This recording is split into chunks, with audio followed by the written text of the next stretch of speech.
गुरुदेव शनि महाराज को नमन। गुरुदेव त्रिलंगा स्वामी को नमन। दोस्तों, आपकी दुनिया में एक महान आत्मा है जिसे आप राम भद्राचार्य जी के नाम से जानते हो। ये वही आत्मा है जो धरा के अंदर घुसे हुए राम मंदिर को धरा के ऊपर ले आए, सुप्रीम कोर्ट को हिला के। ये अक्सर एक बात बोलते हैं कि जो उत्तर कांड है रामायण का, उससे सीता गायब है।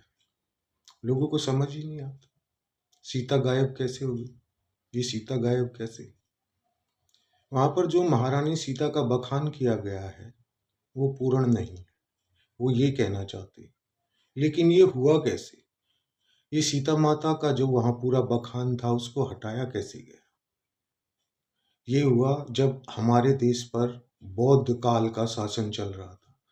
ये वही समय था जब बद्रीनाथ से भगवान विष्णु की मूर्ति उठाकर नदी में फेंक दी थी और एक बौद्ध वहां पर भगवान बन के बैठ गया था।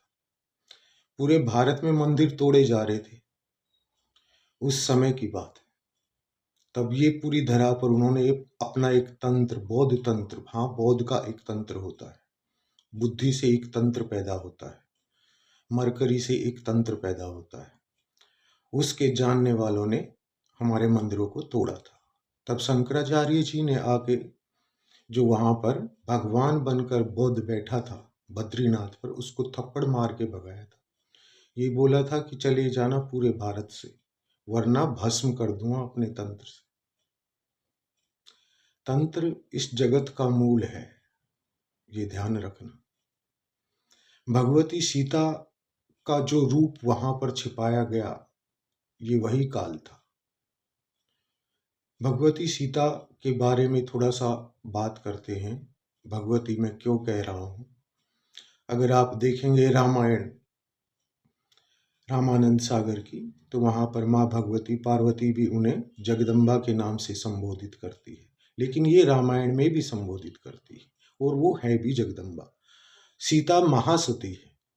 कैसे महासती है, पहले ये सुनिए। जो शिव तत्व है, जिसे आप साकार दुनिया में राम के नाम से जानते हो, वो राम प्रकट नहीं होता, ध्यान में रहता है, समाधि में रहता है। शिव समाधि में रहता है, वहां से शक्ति पैदा होती है, वहां से जो उसकी अर्धांगिनी शक्ति पैदा होती है, ये वही सीता है। यही इस जगत में तीन तत्वों को, ब्रह्मा विष्णु महेश को, जो तुम्हारे शरीर में ब्रह्म ग्रंथि, विष्णु ग्रंथि और रुद्र ग्रंथि के नाम से जाने जाते हैं, को प्रकट करती है और इनकी तीनों शक्तियों को प्रकट करती है, जिसमें लक्ष्मी, सरस्वती और पार्वती है। सब कुछ सीता से प्रकट होने के कारण, इवन जिसे आपके यहाँ पर साकार जगत में राम कहा जाता है, वो राम भी सीता से ही प्रकट होता है। सीता का बहुत बड़ा विशाल रूप है, इसीलिए उनको महासती कहते हैं, क्योंकि उसका तेज खत्म नहीं होता, बटता ही नहीं, वो ही सर्वत्र है। सीता बहुत बड़ी शक्ति है।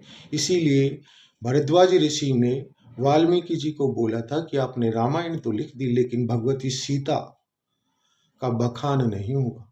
तब उन्होंने अद्भुत रामायण लिखी, जिसमें बताया गया है कि 1000 मुख वाले रावण को तो सीता ही मार सकती है।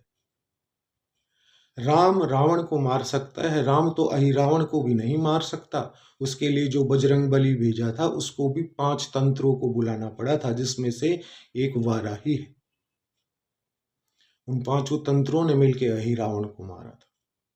तो भगवती सीता के बखान के लिए अद्भुत रामायण लिखी गई थी। इस तत्व पे एक बात सुनो और गहरे चिंतन की बात सुनो, यानी जो राम से भी शक्ति में बड़ी है वो सीता है। यही छुपाया गया है हमारी रामायण में, जो उत्तरकांड में छुपाया गया है, जिसके लिए राम भद्राचार्य जी सारी दुनिया को बोलते हैं कि कोई जग जाए, कोई समझ जाए। जी हाँ, आपको एक बात बताता हूं। मैं राधा तंत्र का ज्ञाता हूं, गुरुओं की कृपा से मुझे राधा तंत्र का ज्ञान है।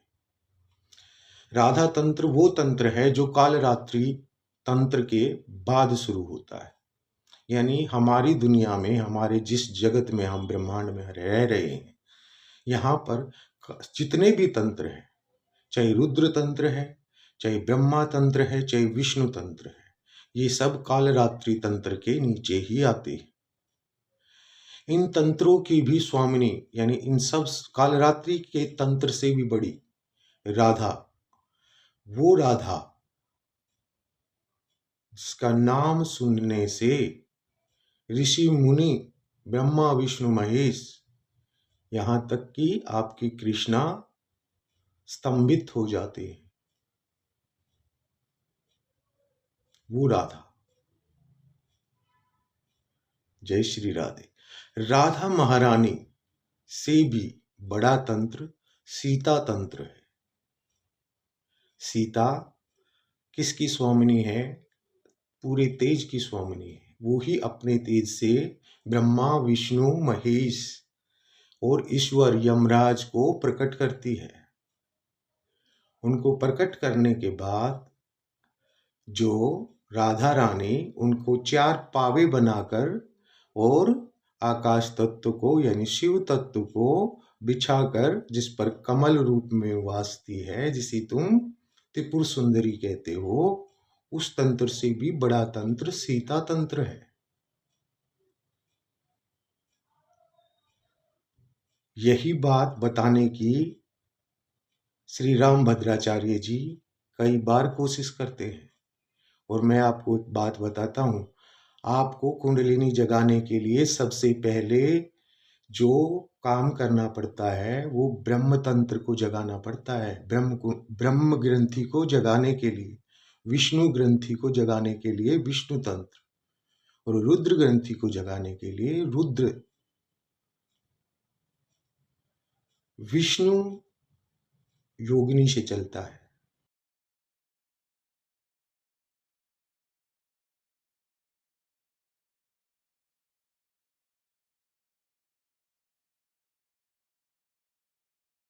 दोस्तों, इन तीनों ग्रंथियों के बारे में बाद में बात करेंगे। एक बात पहले असली तंत्र की बात करते हैं। जब अंधेरा हो जाता है, आपके जीवन में रात शुरू होती है, अंधेरा हो जाता है, अंधेरे में ही तंत्र चलता है। कहते हैं आप जब सो जाते हो तब क्या तंत्र चलता है आपके शरीर में, जरा वो सुनिए।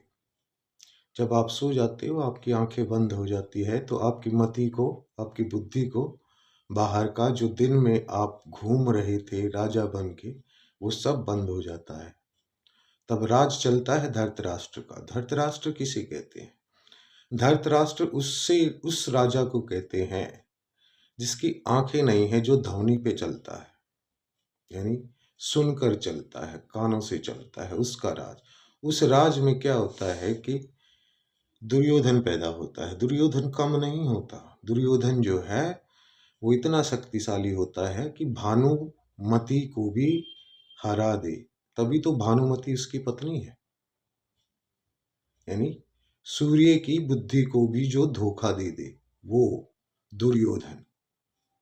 वो इतना शक्तिशाली कि 5 तत्वों को, जो दिन में आपके जीवन को चलाते हैं, उनको भी सुला दे, जंगल में भेज दे। इतना शक्तिशाली दुर्योधन। ये तंत्र ही तो है। इस तंत्र से ही महाभारत चलती है। जब तक ये महाभारत क्या चलती है कि आप दिन के बाद जब सो जाते हो तो आप आध्यात्मिक तौर पर भी सो जाते हो। इस महाभारत, इस युद्ध का मतलब, कृष्णा का जगने का मतलब होता है कि आपके शरीर में निद्रा तुरिया में बदल जाए। तुरिया में बदलने का अर्थ होता है आप सुषुप्ति, सौपन और सृष्टि तीनों में एक ही दशा में, एक ही लेवल पर, एक ही फ्रीक्वेंसी पर वाइब्रेट करो, यानी एक ही तत्व रहो। जो नाद, वाइब्रेशन, इन तीनों के पीछे, सुसुप्ति, सौपन और सृष्टि। सृष्टि का अर्थ दिन। दिन में भी आप सपने लेते हो, जो आप देख रहे हो ये सब आपका सपना ही है, जो आपने कभी पहले लिया था। तुरीय अवस्था वो अवस्था है जो भूतकाल, वर्तमान और भविष्य तीनों को लाकर एक साथ खड़ा कर दे, महाकाल को लाकर एक साथ खड़ा कर दे। वो त्रिपुर सुंदरी, वो राधा तंत्र, जिसका कृष्णा भी दीवाना, वृंदावन में ही नहीं निधिवन में भी दीवाना। 12 से 3 जो रास रचे वो कृष्णा राधा संग, वो तंत्र जो जीव को सोने के बाद सूक्ष्म देह से निधिवन में ले जाए, जब राधा कृष्ण रास रचते हों। गोपी बनाकर लेके जाए या रुद्र बनाकर लेके जाए, रुद्र भी गोपी बन जाता है वहां। वो तंत्र ये रात को चलता है। इसीलिए तो मैं कहता हूं तंत्र इस जगत का मूल है। ये गुरुओं की कृपा से मिलता है। अभी तो इतना ही नहीं, आगे भी बताऊंगा तंत्र पे।